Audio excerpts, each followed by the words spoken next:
गुजरात के भावनगर में शिशु विहार की बुद्ध सभा की पहली बैठक 1939 में हुई और बाद में तख्त सिंह जी परमार के तत्वाधान में 1980 के बाद से हर बुधवार निर्बाध रूप से शुरू हुई। लॉकडाउन के समय में सोशल मीडिया पर बुद्ध सभा आयोजित की गई थी और अभी तक एक भी बैठक रद्द नहीं हुई है और अब तक 40,000 से अधिक रचनाएं प्रस्तुत की जा चुकी है। पूरे भारत में कहीं भी कवि बनाने वाला कोई स्कूल नहीं होगा। भावनगर में यह पहली बुद्ध बैठक 1939 में तख्त सिंह जी परमार की उपस्थिति में शुरू हुई थी और 1980 के बाद से हर बुधवार को आयोजित की जा रही है और अभी भी चल रही है। यहाँ हम इस बुद्ध सभा में अपनी कविताओं को पढ़कर प्रसिद्ध हुए 2 कवियों से बात करेंगे। यह विजय राजगुरु हैं, एक कवि जो 3 साल की उम्र से बुद्ध सभा में पैर रखते हैं और आज लेखक, काव्य संग्रह सहित अपने जीवन को आकार देने और एक कवि के रूप में जगह पाने का श्रेय इस बुद्ध सभा को देते हैं। विजय भाई राजगुरु, जिन्होंने कविता के 6 संग्रह लिखे हैं, आज भी युवाओं को बुद्ध सभा में उनको देखने का आनंद मिलता है। અમે રસ્તા ઉપર ઊભા છતાં રસ્તો નથી મળતો, સ્વયંને શોધવા બેઠો અને પત્તો નથી મળતો। बचपन से ही आता हूँ। जब से मैं चलना सीखा तो यहाँ झूला झूलने के लिए मैं आता था। मेरे पिताजी बाहर नौकरी करते थे, लेकिन वेकेशन में जब यहाँ रिश्तेदारों के घर आता था तो शिशु विहार में आता रहता था। लेकिन 1978 में जब मैं बीएड करने के लिए और एमए करने के लिए यहाँ भावनगर में आया तो बुद्ध सभा का परिचय भी हुआ और बुद्ध सभा की शुरुआत से ही मैं इसके साथ संलग्न हूँ और मेरा कवि तरीके जो विकास हुआ उसमें बुद्ध सभा के भाई बहुत बड़ा हिस्सा है।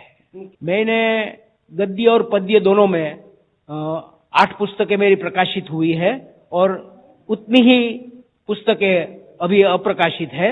लेकिन मेरा एक संग्रह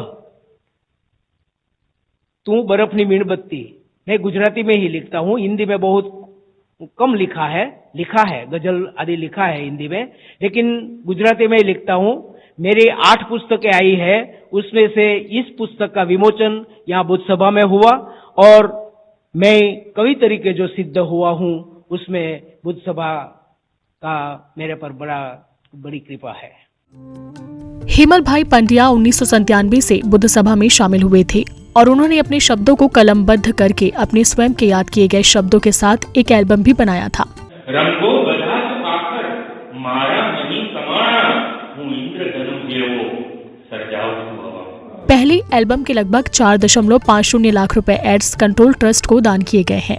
इतना ही नहीं, वे एक दूसरा एल्बम भी बनाने जा रहे हैं। समाज में कवि पाए गए हैं और पुराने कवि भी अब आने वाले युवा कवियों से खुश हैं।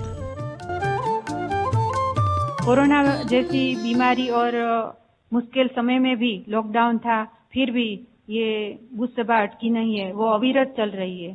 विजय भाई राजगुरु के जैसे बहुत सारे कवि है, जैसे कि मेरे नज़र में कि डॉक्टर विनोद भाई जोशी जी, कवि श्री किस्मत कुरैशी जी, श्री अजय भाई पाठक जी, श्री प्रदीप भाई सेठ, सारे गुजरात राज्य और गुजरात की बाहर कवियों में आज सुप्रसिद्ध शायर तरीके वो प्रसिद्ध हुए हैं। बुद्ध सभा 1980 से निर्बाध रूप से चल रही है, जिसके बाद बुधवार की बैठकों की कुल संख्या 2100 से भी ज्यादा हो गई है। जबकि बुद्ध सभा छोड़ने वाले लोगों को कवि की उपाधि मिल रही है और समाज को भी लेखक और कवि मिल रहे हैं। ठीक वैसे ही जैसे 3 साल पहले विजय राजगुरु बुद्धेश्वर आए थे। भविष्य के कवियों के छोटे छोटे आख्यानों को आज ही बुद्ध सभा में देखा जा रहा है। Bureau report, ETV Bharat. 24 घंटे लगातार खबरें देखने के लिए डाउनलोड करें ईटीवी भारत ऐप।